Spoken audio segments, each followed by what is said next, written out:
O imbecil juvenil.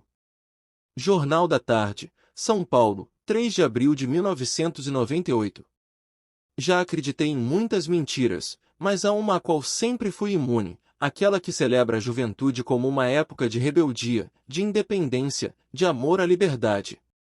Não dei crédito a essa pataquada nem mesmo quando, jovem eu próprio, ela me lisonjeava.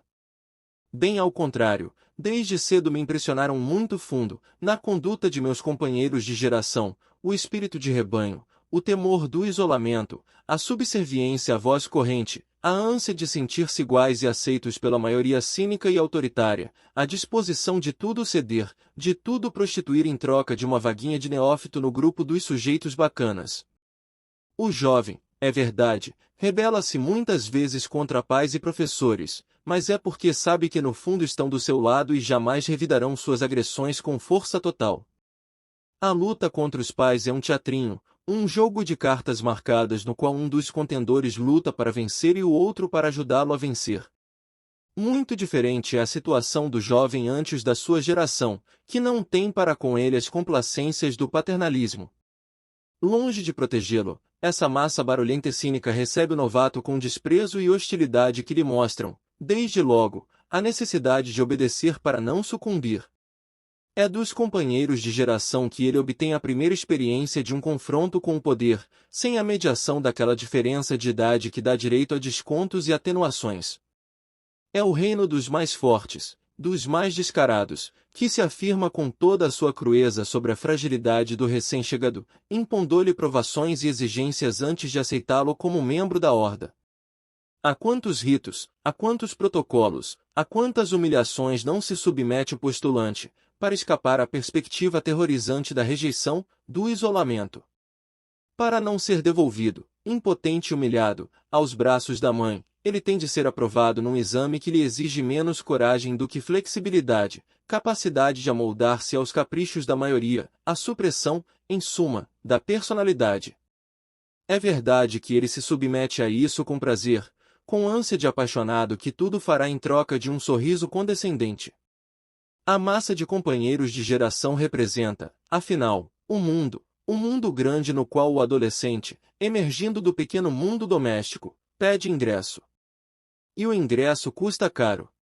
O candidato deve, desde logo, aprender todo um vocabulário de palavras, de gestos, de olhares, todo um código de senhas e símbolos. A mínima falha expõe ao ridículo, e a regra do jogo é em geral implícita, devendo ser adivinhada antes de conhecida, macaqueada antes de adivinhada.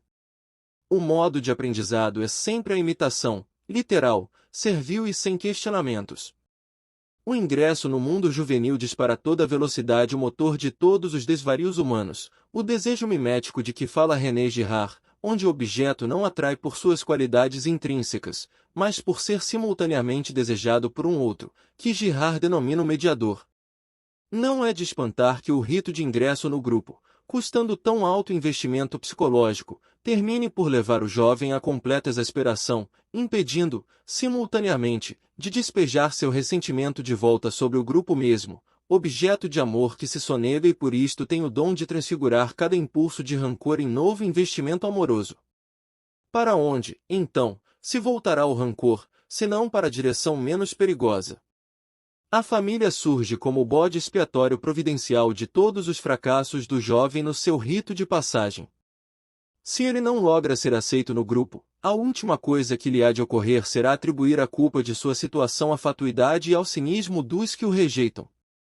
Numa cruel inversão, a culpa de suas humilhações não será atribuída àqueles que se recusam a aceitá-lo como um homem, mas àqueles que o aceitam como criança. A família, que tudo lhe deu, pagará pelas maldades da horda que tudo lhe exige. Eis a que se resume a famosa rebeldia do adolescente, amor ao mais forte que o despreza, desprezo pelo mais fraco que o ama. Todas as mutações se dão na penumbra, na zona indistinta entre o ser e o não ser.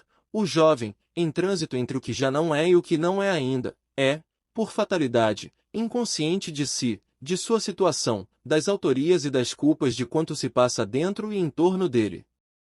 Seus julgamentos são quase sempre a inversão completa da realidade. Eis o motivo pelo qual a juventude, Desde que a covardia dos adultos lhe deu autoridade para mandar e desmandar, esteve sempre na vanguarda de todos os erros e perversidades do século: nazismo, fascismo, comunismo, seitas pseudo-religiosas, consumo de drogas. São sempre os jovens que estão um passo à frente na direção do pior. Um mundo que confia seu futuro ao discernimento dos jovens é um mundo velho e cansado, que já não tem futuro algum.